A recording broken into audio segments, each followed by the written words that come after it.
Ya, señores, se aprobó el proyecto de ley sobre el porte de armas sin necesidad de permiso. ¿Qué pasaría? ¿Cuál es la opción? ¿Qué es lo que significa realmente esta ley? El término de porte constitucional, pues, ¿de qué se trata? ¿A qué hace referencia en cuanto a llevar un arma de fuego? Algo que se tiene que analizar y se tiene que entender. No quiere decir que aquí tengamos libertad de andar con un arma sin licencia. No, vamos a hablar de esto de una manera clara. Pero ahora justamente vamos a hablar con el abogado José Compagnoni porque todos queremos entender las claves de esta investigación y encauzamiento del expresidente Donald Trump y también una de las cosas que llama mucho la atención es que ni la acusación en sí ni una declaración de culpabilidad evitaría que el expresidente Trump se postulara o ganara la presidencia en 2024, algo que muchos no entienden. Abogado, muy buenas tardes, bienvenido y gracias siempre por su tiempo. Buenas tardes, es un placer. Claro que sí, abogado. Vamos a entender justamente, estamos muchas personas confundidas con esta situación del expresidente Donald Trump. ¿Cómo podríamos entender esta investigación, pero sobre todo el encauzamiento, que históricamente pues se ha visto que esto nunca había ocurrido con un expresidente de la nación? ¿De qué se trata? Bueno, él ha sido aparentemente acusado de cargos criminales en el estado de Nueva York. Los detalles de las 32, creo que son causas, todavía no han sido revelados o no habían sido revelados cuando último me ocupé, pero lo que sí sabemos es lo siguiente, que se relacionan a actividades obviamente en Nueva York, que son causas basadas en leyes estatales de Nueva York, pero que se trata de cierto comportamiento durante su campaña presidencial, antes de ser presidente, en cual el dinero se le dio en ese momento, el abogado que lo estaba representando, y ese dinero estaba listado por el abogado y por Trump como razones, como un fondo para que el abogado utilizaría para representarlo. Y entonces el Estado ha tomado la posición y aparentemente tienen testigos que van a atestiguar que ese dinero lo que había sido dado al abogado para el propósito de callar a una persona con cual él había tenido una relación íntima para que no saliera al público, y eso fue para, según el Estado, un defraude o una violación de la ley criminal de ellos.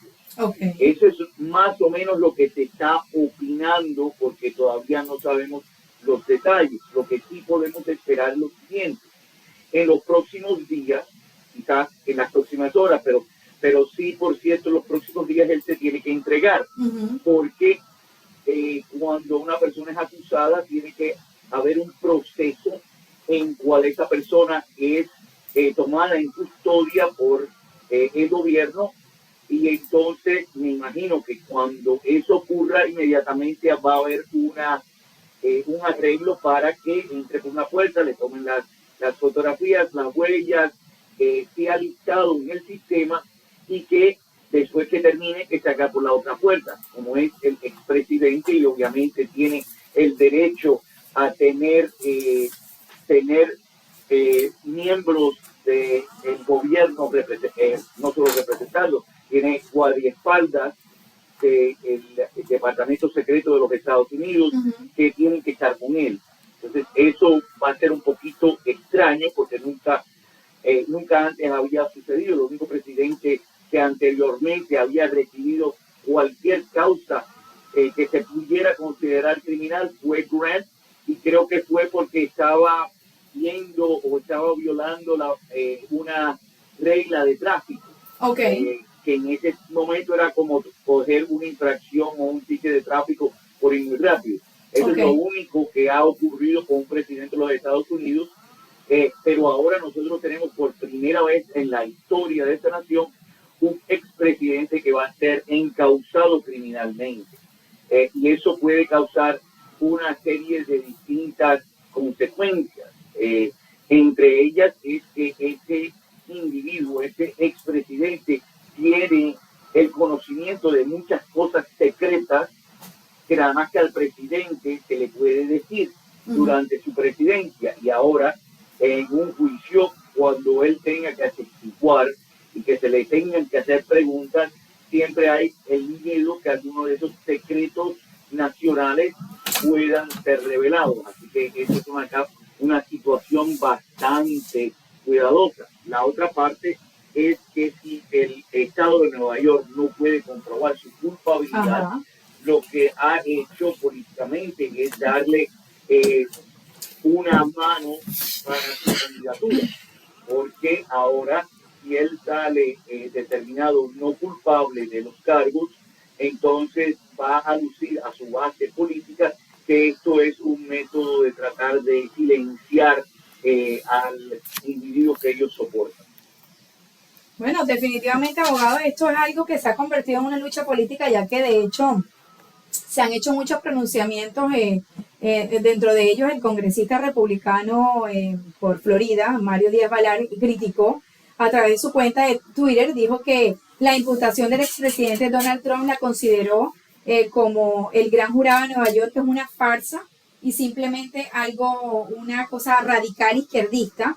Según dijo que el encauzamiento pues simplemente le parece ilógico y que es un ataque peligroso para las motivaciones políticas contra el Estado de Derecho. De hecho, él ha hecho otras declaraciones y con otros oficiales electos, lo cual muchos critican ya que, como lo dijo Nancy Pelosi, no importa que haya sido presidente, pero si infringiste la ley, pues tienes que cumplir. ¿Qué opina usted de eso?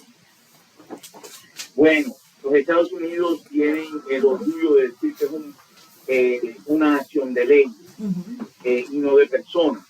Y entonces esto comprueba hasta cierto punto que es una nación de leyes y no de personas. Eso no indica que las leyes se estén utilizando o proyectando correctamente, pero el que una persona haya sido presidente y que pueda ser encausado significa que cualquier persona que viola la ley tiene esa posibilidad. Ahora, en esta situación en particular, el presidente tiene el mismo derecho que tiene toda persona acusada de un delito bajo nuestra Constitución, que es ser presumido inocente hasta que el gobierno no compruebe que es culpable completamente, sin duda, un 100% culpable de las causas. Ok. Y entonces nosotros en estos momentos, aunque ha sido acusado, no podemos tomar la posición de que es una persona que es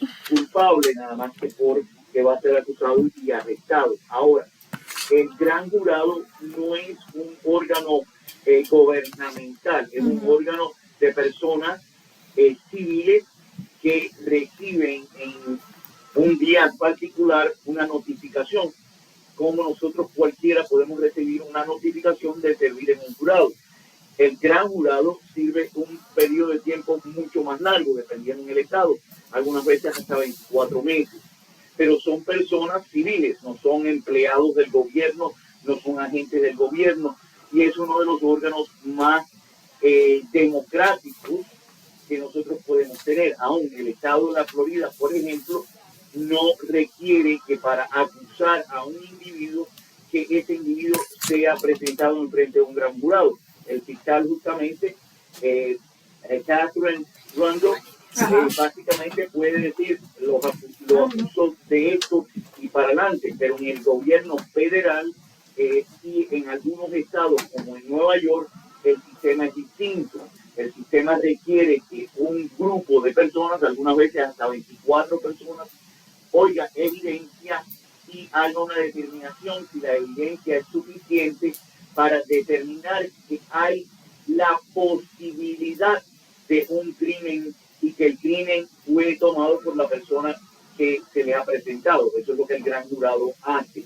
Okay. Y la policía le da la evidencia, tienen testigos que atestiguan en frente del jurado, y entonces ellos individualmente y sin influencia de la fiscalía, de los jueces, de los policías, tienen la responsabilidad de hacer una determinación si acusar o no acusar. En este caso, como hay un indictment, parece que ellos han determinado que ellos dieron suficiente evidencia para pensar que un crimen o 34 causas de crimen ocurrieron y que esa persona fue la persona que probablemente lo hizo.